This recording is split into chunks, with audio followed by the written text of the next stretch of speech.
کچھ راستے ہیں جو دنیا میں سربلندی کے ہیں، وہ راستے اگر مسلمان اختیار کرے گا تو سربلند ہوگا، وہ راستے اگر غیر مسلم قومیں اختیار کریں گی تو وہ بھی دنیا میں ترقی کریں گی۔ لیکن ہم مسلمانوں کا جو تصور ہے، جو ہماری سمجھ ہے، اس میں بہت اصلاح کی ضرورت ہے۔ السلام علیکم ورحمۃ اللہ وبرکاتہ۔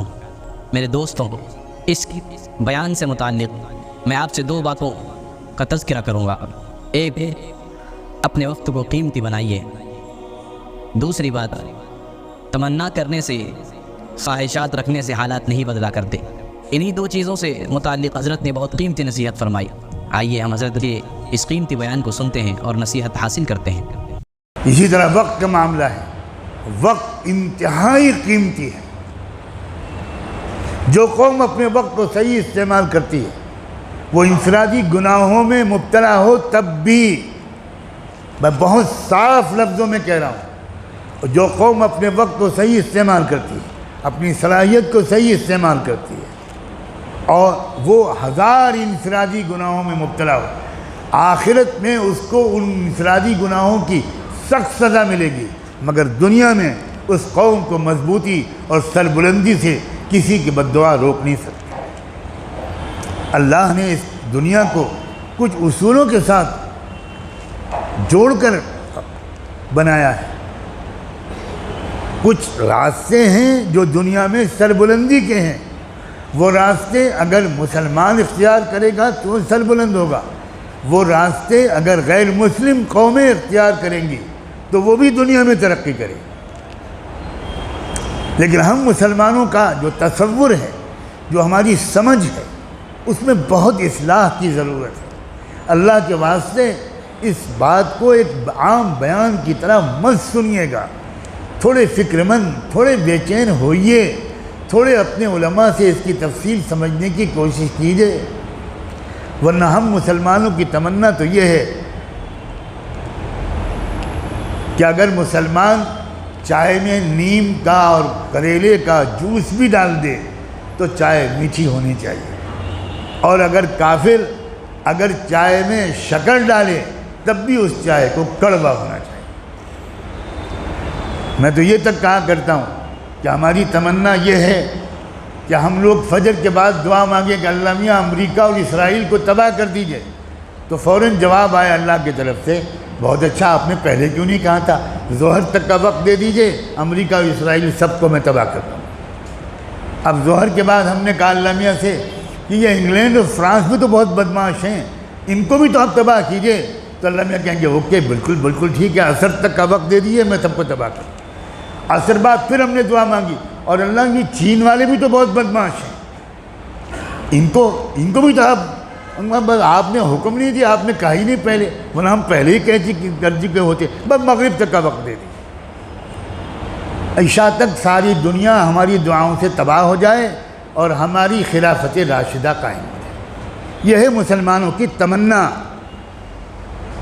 خرچ کریں گے الٹی سمت میں، فضول خرچیاں کریں گے، جہاں بہت کم خرچ کرنا چاہیے وہاں بہت زیادہ خرچ کریں گے، مال کو، وقت کو اور صلاحیت کو، اور جہاں بہت کم خرچ کرنا چاہیے وہاں بہت زیادہ کریں گے، اور جہاں بہت زیادہ لگانا چاہیے وہاں بہت کم لگائیں گے۔ اس کے بعد تمنا یہ ہے کہ حالات بدل جائیں۔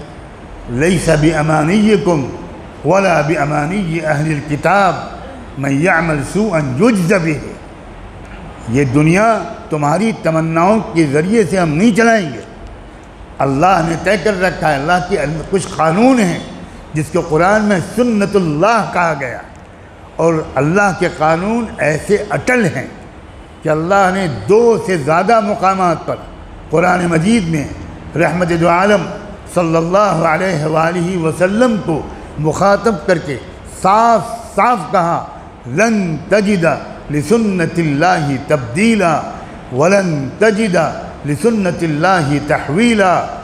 مفہوم علماء اس طرح بیان کرتے ہیں کہ محمد تم ہمارے اتنے چہیتے ہو، اتنے دلارے ہو، اتنے محبوب ہو کہ اگر ہم اپنے قانون کو تھوڑا لشکدار بناتے، تھوڑا بدل سکتے تو ہم تمہارے لیے تو اپنے قانون کو بدل ہی دیتے، لیکن محمد ہم تمہارے لیے بھی اپنے قانون کو نہیں بدلیں گے تو کسی اور کے لیے کیا سوال پیدا ہوگا؟ ہم لوگ اللہ کے قانون کے خلاف زندگی گزار رہے ہیں اور اللہ کے قانون کے خلاف تمنائیں کر رہے ہیں اور اللہ کے قانون کے خلاف دعائیں کر رہے ہیں۔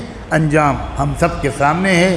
خدا کرے کہ اس پوری بات کا مرکزی مضمون سب بھائیوں، بزرگوں، نوجوانوں کی سمجھ میں آیا ہو اور ایک تڑپ، ایک فکر مندی پیدا ہو کہ یہ کہنے والا مسافر کیا کہہ کے چلا گیا، ایمان کی حقیقت کیسے ہمارے اندر آئے گی، ہمارے عمل واقعی اعمال صالحہ کب کہلائیں گے۔ یہ جستجو اور تلاش کی ضرورت ہے، اس کے لیے بے چینی اور کرب و اضطراب کی ضرورت ہے۔ یہ بالکل مطمئن ہوتے ہوئے، مست رہتے ہوئے اپنی زندگیوں میں، اور نہ ایمان کی ترقی کی فکر ہے، نہ ایمان کی حقیقت سمجھنے اور حاصل کرنے کی فکر ہے، نہ اپنے کاموں کو اعمال صالحہ کے قالب میں ڈھالنے کی فکر ہے، یہ اچھی علامت نہیں ہے۔ امید ہے کہ آپ حضرات توجہ فرمائیں گے اور میرے لیے بھی خاص طور پر دعا فرمائیں گے کہ مجھے اللہ ایمان سیکھنے اور اعمال صالحہ کو بنانے کی توفیق عطا فرمائے۔ وآخر دعوانا ان الحمد للہ رب العالمین۔